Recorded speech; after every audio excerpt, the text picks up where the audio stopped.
తమిళనాడులో స్పెషల్ ప్రసాదం హల్వా తయారు చేసే విధానం షేర్ చేయబోతున్నాను.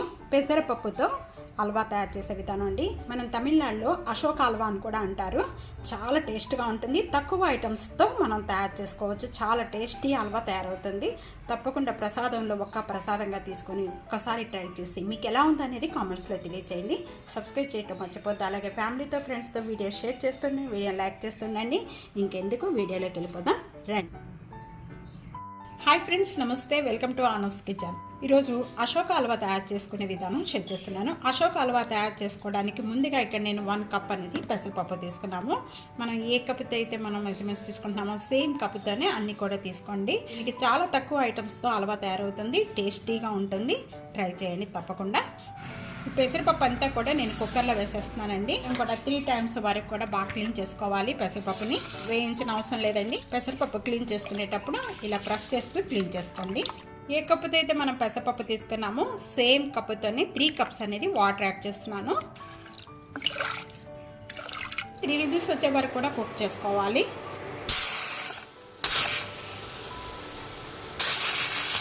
విజిల్స్ వచ్చిన వెంటనే కూడా స్టవ్ ఆన్ చేసేసి చల్లారిన తర్వాత ఓపెన్ చేద్దాం.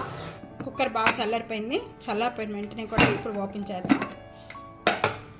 ఈ విధంగా ఉడకాలండి. చల్లారిపోయిన వెంటనే కూడా ఇక్కడ మిక్సీ జార్లో వేసేసుకుందాం. ఈ ఉడికిచ్చిన పెసరపప్పు అంతా కూడా మిక్సీ జార్లో వేసేస్తున్నాను. ఏ కప్తో అయితే మనం పెసరపప్పు తీసుకున్నామో సేమ్ కప్తో 2 cups షుగర్ యాడ్ చేస్తున్నాను. 2 యాలకులు దీనికి యాడ్ చేస్తున్నాను. ఈ మెత్తగా పేస్ట్ చేసుకోవాలండి. ఈ విధంగా మెత్తగా చేసుకోవాలండి. మనం షుగర్ వేసిన వెంటనే కూడా ఈ విధంగా పల్స్గా అయిపోతుంది. దీన్ని సైడ్ పెట్టేసుకుందాం. హల్వా తయారు చేసుకోవడానికి నేను ప్యాన్లో 1 tablespoon ఘీ వేస్తున్నాను.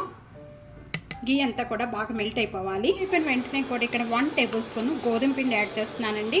మీరు గోధుమ పిండి ప్లేస్లో మైదా పిండి కూడా యాడ్ చేసుకోవచ్చు. మీడియం ఫ్లేమ్లో పెట్టుకొని మొత్తం కూడా బాగా కలుపుతూ ఉండాలి. ఈ వేగిన వెంటనే కూడా బాగా మంచి స్మెల్ వస్తుంది. మంచి స్మెల్ వచ్చేటప్పుడు ఇప్పుడు మనం ఈ పెసరపప్పు పేస్ట్ అంతా కూడా దీంట్లో యాడ్ చేసేస్తున్నాను. యాడ్ చేసిన వెంటనే కూడా బాగా కలుపుతూ ఉండాలండి. మీడియం అండ్ లో ఫ్లేమ్లో అడ్జస్ట్మెంట్ చేసుకుంటూ కూడా ఇంకా టైట్ అయిపోయిన వెంటనే కూడా ఇక్కడ నేను ఫుడ్ కలర్ యాడ్ చేస్తున్నానండి. రెడ్ ఫుడ్ కలర్ యాడ్ చేస్తున్నాను. ఫుడ్ కలర్ యాడ్ చేసిన వెంటనే కూడా ఇదంతా బాగా కలిపేసుకోవాలి. ఇదంతా టైట్ అయ్యే వరకు కూడా కలుపుకోవాలి. ఈ విధంగా టైట్ అయిపోయిన వెంటనే కొద్దిగా నేను 1 tablespoon ఘీ యాడ్ చేస్తున్నాను. హల్వాలో ఘీ ఎంత యాడ్ చేస్తే అంత టేస్ట్ వస్తుందండి. హల్వాకి ఎక్కువగా ఘీ అనేది ఎక్కువగా పడుతుంది. ఇది కొద్దిగా చిక్కపడిపోయిన వెంటనే కూడా నెయ్యి యాడ్ చేసేసుకోవాలి. కలుపుతూ ఉండగా మనకి ఇక్కడ హల్వా అనేది టైట్ అవుతూ ఉంటుందండి. ఈ టైట్ అవుతూ ఉన్నప్పుడు 1 tablespoon మళ్ళీ ఘీ యాడ్ చేసుకోవాలి. పెసరపప్పు ఏ కప్తో తీసుకున్నామో అదే కప్తో 1/2 cup నెయ్యి పడుతుందండి. ఘీ యాడ్ చేసేసుకొని మనం కొద్దిగా ఇలా కలుపుకుంటూ ఉండాలి టైట్. ఈ ప్రసాదం తమిళనాడులో స్పెషల్ ప్రసాదం అండి. ఇది చాలా ఫేమస్ ప్రసాదం అనమాట. ఇది చాలా టేస్ట్గా ఉంటుంది. తక్కువ ఐటమ్స్తో మంచి టేస్టీ హల్వా తయారవుతుంది. తప్పకుండా ట్రై చేయండి, మిస్ అవ్వకండి. ట్రై చేసి మీకు ఎలా ఉందనేది నా కామెంట్స్లో తెలియజేయండి. సబ్స్క్రైబ్ చేయని వాళ్ళు సబ్స్క్రైబ్ చేసుకోండి. పక్కనే ఉన్న బెల్ ఐకాన్ని ప్రెస్ చేయడం అస్సలు మర్చిపోవద్దు. ఇక్కడ ముందుగా నేను 1 tablespoon నెయ్యి వేసేసి నెయ్యిలో కొద్దిగా జీడిపప్పు అండ్ బాదం పప్పులు వేసి వేయించానండి. ద్వారగా వేయించిన ఈ పప్పులన్నీ కూడా వీటితో పాటు ఇక్కడ కలిపేసుకుంటున్నాను. ఈ హల్వాలో కలిపేసుకోవాలి. అశోక హల్వా రెడీ అయిపోయింది. ఇంకా స్టవ్ ఆన్ చేసేసుకోవచ్చండి. చూస్తున్నారు కదా, ఇంతవరకు టైట్ అయితే చాలండి. ఇది ఇంకా చల్లారిపోయిన తర్వాత ఇంకా టైట్ అయిపోతుంది. పెసరపప్పు హల్వా రెడీ అయిపోయింది. తప్పకుండా ట్రై చేయండి. ట్రై చేసి మీకు ఎలా ఉందనేది కామెంట్స్లో తెలియజేయండి. సబ్స్క్రైబ్ చేయడం మర్చిపోవద్దు. అలాగే ఫ్యామిలీతో ఫ్రెండ్స్తో వీడియోని షేర్ చేస్తుండండి, వీడియోని లైక్ చేస్తూ ఉండండి. Thank you for watching. Next వీడియోలో మళ్ళీ కలుద్దాం. అంతవరకు కూడా సెలవు. బాయ్.